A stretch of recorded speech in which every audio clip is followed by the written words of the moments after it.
12th standard physics ஈஸியா இருக்குமா கஷ்டமா இருக்குமா?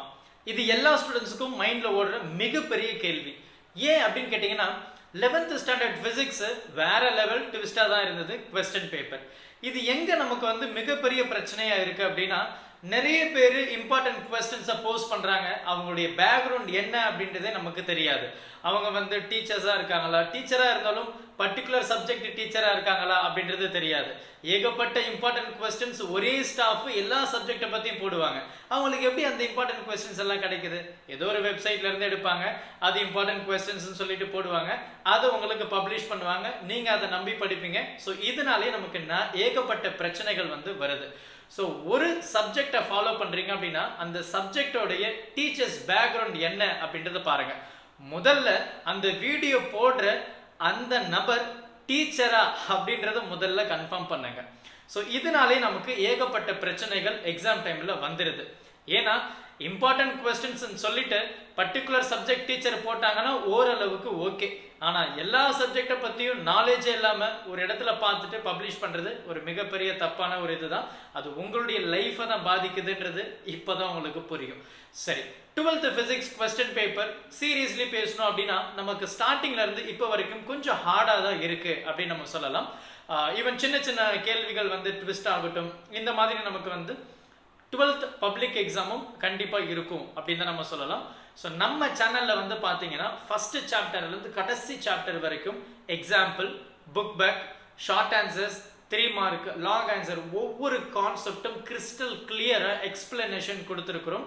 டீடைல்டா கான்செப்டை அண்டர்ஸ்டாண்ட் பண்ணி படிங்க. அப்பதான் உங்களால எல்லா கேள்விகளையும் அட்டன் பண்ணக்கூடிய அளவுக்கு நாலேஜ் வரும்.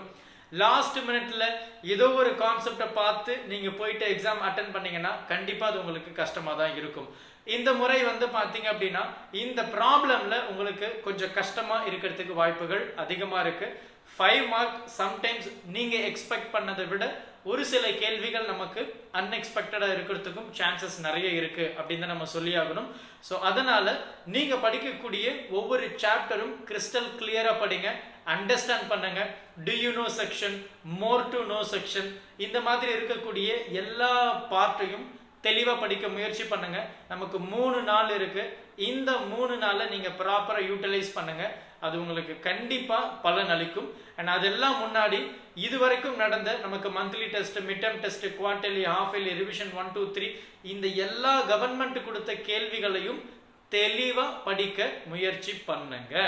இதை தெளிவா படிச்சீங்க அப்படின்னாவே ஆல்மோஸ்ட் நீங்க பப்ளிக் எக்ஸாமுக்கு கிட்டத்தட்ட ரெடி அப்படின்ற மாதிரி தான் அர்த்தம். ஸோ தேவையில்லாத வீடியோ பப்ளிஷ் பண்றதோ இல்லை தேவையில்லாத ஒரு நபர் நமக்கு video which mean important questions சொல்றதை தாண்டி அவங்களுடைய பேக்ரவுண்ட் என்ன அப்படின்றத செக் பண்ணிட்டு தென் நீங்க அந்த வீடியோவை பாருங்க. பார்க்க கூடாது, பார்க்கணும் அப்படின்னு சொல்றதுக்கு எனக்கு ரைட்ஸ் இல்லை. ஆனா நீங்க நல்லா யோசிச்சு பாருங்க. இது உங்களுடைய லைஃபை மாற்றக்கூடிய ஒரு மிகப்பெரிய ஒரு பொசிஷன் அப்படின்றத நீங்க மறந்துடாதீங்க. ஸோ பார்க்கும்போது தெளிவா கரெக்டா புரிஞ்சு ஒவ்வொரு விஷயத்தையும் படிங்க. இது உங்களுடைய லைஃபை மாற்ற போகுது. ஸோ क्वेश्चन பேப்பர் ஓவரால் எப்படி சார் இருக்கும்னு நினைக்கிறீங்க அப்படின்னா கண்டிப்பா ரொம்ப ஈஸியா இருக்கிறதுக்கு வாய்ப்புகளே கிடையாது. கொஞ்சம் கஷ்டமா தான் இருக்கும். அதுக்கு ஏத்த மாதிரி ப்ரிப்பேர் பண்ணுங்க. என்ன சார் இப்படி சொல்றீங்க அப்படின்லாம் இல்லைங்க. கண்டிப்பா நம்மளுடைய ஸ்டேட் போர்டு பாத்தீங்க அப்படின்னா இப்போ கொஞ்சம் கொஞ்சம் அவங்களுடைய பேட்டர்னை சேஞ்ச் பண்ணிட்டே வர்றாங்க. ஏன்னா சிபிஎஸ்சியில பாத்தீங்கன்னா ரொம்ப கஷ்டமா இருக்கு, ஸ்டேட் போர்டுக்கு ஈஸியா இருக்குன்னு சொல்லிட்டு நிறைய பேர் சொன்னாலும் ஸோ ஒரு சில விஷயங்கள் நம்ம சேஞ்சஸ் பண்ணா மட்டும்தான் நம்மளுடைய எஜுகேஷன் லெவலும் கொஞ்சம் மாறும். ஸோ அதனால ப்ரிப்பரேஷனை கொஞ்சம் ஸ்ட்ராங்கா ப்ராப்பரா கொடுங்க.